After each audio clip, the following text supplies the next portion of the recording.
Hello everybody, this is my retrospective on The Witcher 3 Wild Hunt, and I am a 15-year-old.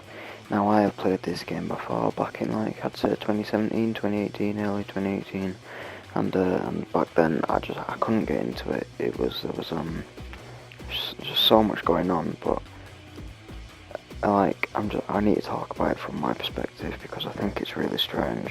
And if you do enjoy the video, please do like and subscribe, and thank you. So undeniably, The Witcher 3 is an absolutely beautiful game, a massive, extensive world with properly thought out characters and levels of character building you won't see anywhere else. And it's the definition of an RPG. You do play as a single character, well, two characters, but you play your character, Geralt of Rivia. He's been in two other Witcher games, obviously, because it's The Witcher 3, but in The Witcher 3 he's yours to customise. From the 3 generic hair and beards you can choose without any DLC, and the now free DLC you can get in the PlayStation Store adds, I think, 5 new hairstyles and beards to customise him with, and everything from his 2 swords on his back for his monster and humans, and to his armour, boots and gauntlets. That's me sneezing in this video, but as you can see there, I've got 2 really unique blades on my back, and I've built them both, and it's so satisfying, the building system in this game. You spend a lot of time, you loot everything in this game, and you'll need to loot everything in this game if you want to craft anything. And it's so rewarding. The system where you craft more crafting components out of monster bits and scrap you find in the ocean and abandoned buildings, it makes everything seem so threshed out and customizable, sorry. Hundreds of thousands of missions in The Witcher 3, and I'm just about to finish the game as I'm recording this, and this is a mission towards the end of the game, but don't worry, there shouldn't be any spoilers, just don't read the subtitles. From the Witcher gear you can find all the crafting components and go on treasure hunts to find the blueprints for, to just a random armor you find that you're able to make like elven armor. It's such a rewarding system, and I think it's the best I've seen other than Fallout 4's crafting system.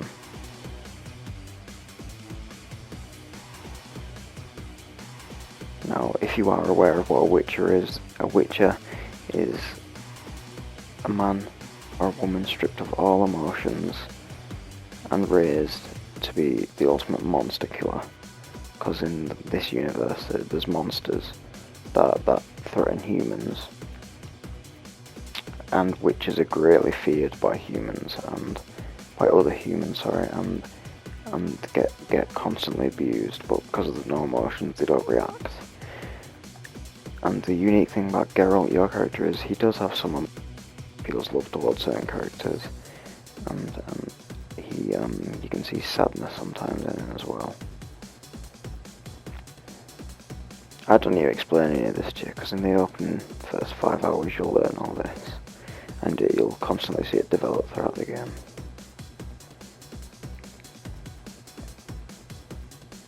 Now, when I played this the first time, it was overwhelming with the amount of things that you have to think about in the main menu, and the amount of potions you can craft, but it can all be simplified down with a simple thought pattern. Witcher contracts take you on missions to kill creatures that are terrorizing people, and some creatures will be too strong for you at first, but that is why you have a bestiary in your character's main menu. And this bestiary is your best friend. I did not know about the bestiary when I first played the game, and it's your best friend. It's your best friend. If you're worried about the monster you're going up against early on in the game, go into your bestiary, and if you have encountered the monster before, or someone's told you about the monster, you have a full log of everything it can hurt you with, everything you can hurt it with, what signs it's vulnerable to, what oils it's vulnerable to. And then from there, if you have the components, you just go to your potions, find the one you need, brew it, and then boom, you're on your way. Fight is at least 5 times easier. Later on in the game, you won't need to do this as much, especially on the easier difficulties, because your swords will be enough, and your skill level will be enough.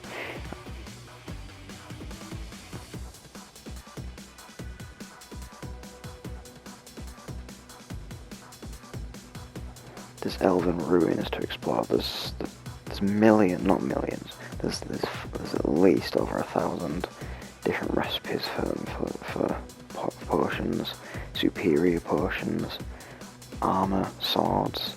It's just endless satisfaction. No mission I ever did while playing The Witcher 3 left me feeling like I didn't get anything from it.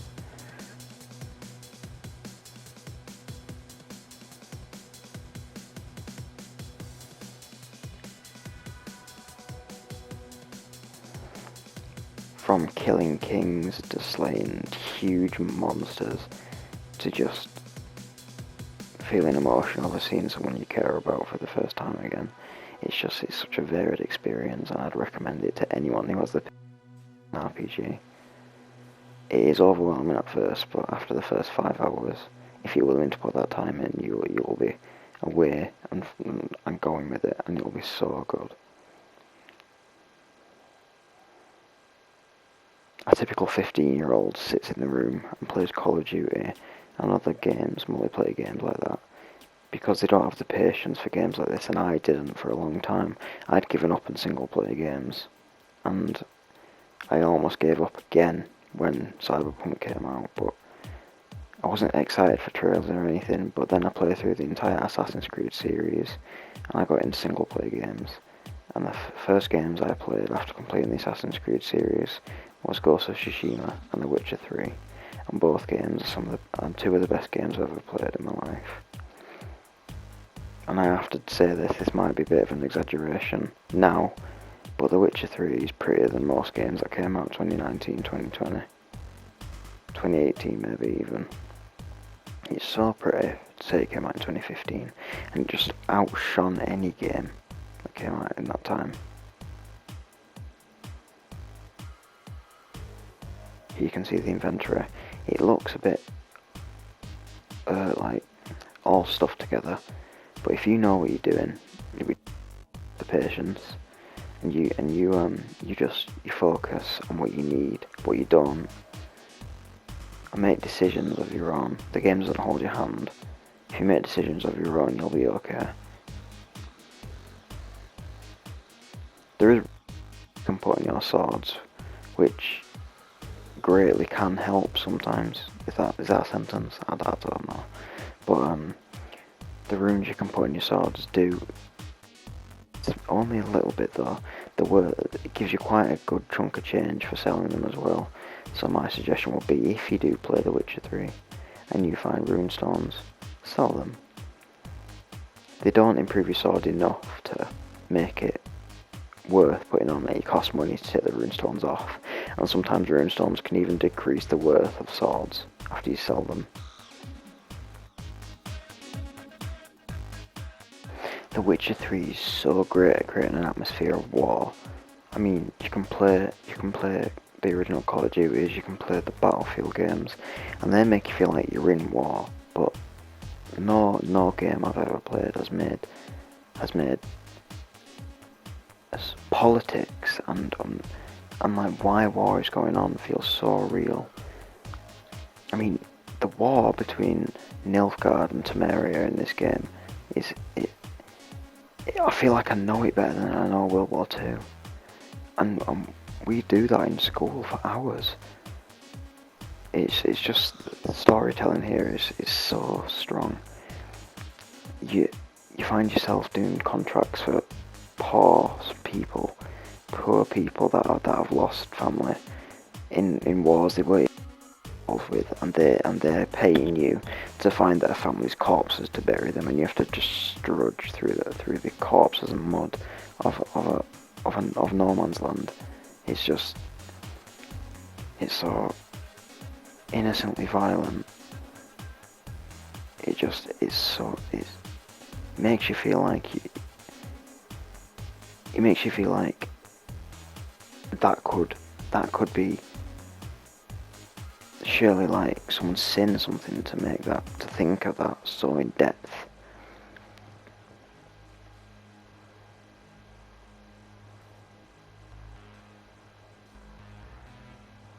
The plots in this game, the side missions and the story, the side missions have stories within them.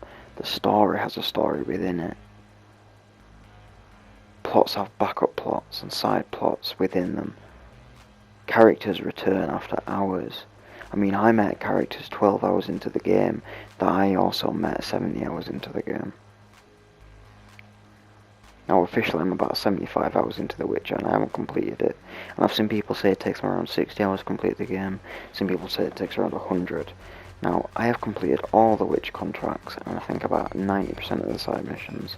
And I'm 70 hours in. I haven't got the DLC, but I will get it eventually, and I probably will do a retrospective on that as well. But it's just, it really does, like, I'm 15, and you know 15-year-olds aren't, like, exactly the most thoughtful people, but it really made me think about the characters I was meeting, and where they'd come from, and what's going on.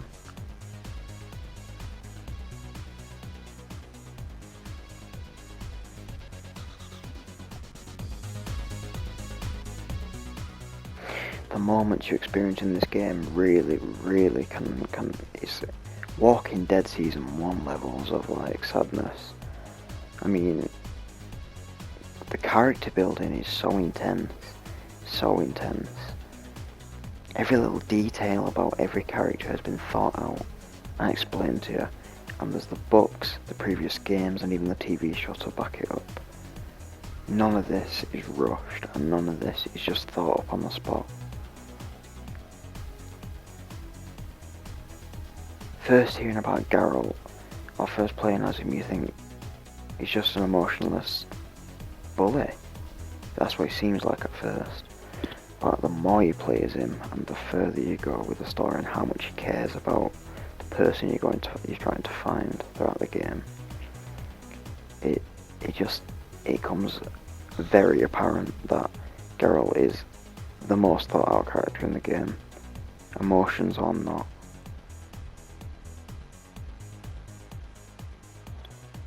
One of my favourite things to do in the game was the races, the horse races. I've never lost a race in The Witcher 3, and I'm not just saying that because I played on an easy difficulty. Like, it's probably not just because of that, I think I'm just pretty epic, but the races, they're so rewarding and worth doing. Like,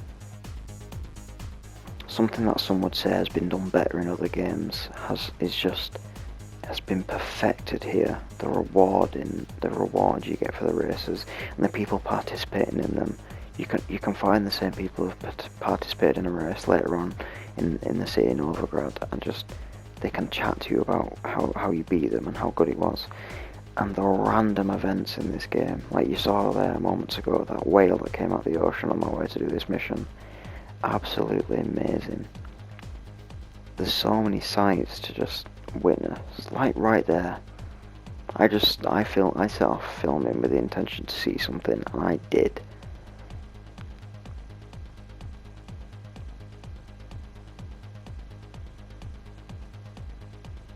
The game is just endlessly a sight. It's an endless sight, an endless experience that just has to be experienced if you have the patience.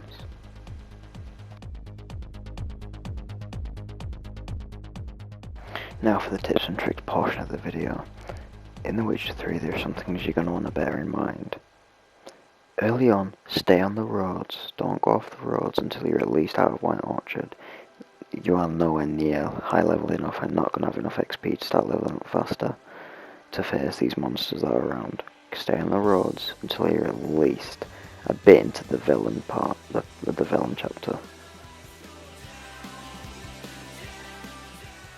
Tip number 2 is do races early. Like I mentioned earlier on in the video, they're extremely fun and extremely rewarding for Roach, your horse. You get some serious gear from winning these races. just find as many races as you can and participate. Whether you lose them or not, you can keep retrying no matter how, as long as you want. As long as it's not a tournament, they cost crowns, and you need crowns, trust me. My next tip, and one of the most important tips I'd say, is get Witcher School gear early. Light armor, I'd say, is the best, or heavy armor. The medium armor is okay, Griffin armor it's called, but I wouldn't recommend it. I'd recommend either Cat Skull armor, Wolf Skull armor, or Bear Skull armor. Now, there is a glitch with Wolf Skull armor where you can't get it, unfortunately I got it. Still hasn't been patched, but if that glitch is there for you, do go for Bear or Cat Skull. Thank you so much if you made it this far into the video. If you found this useful, please do like and subscribe. I just want to point out really quickly that Cat Skull armor can also be called Feline Skull armor, so don't get that confused.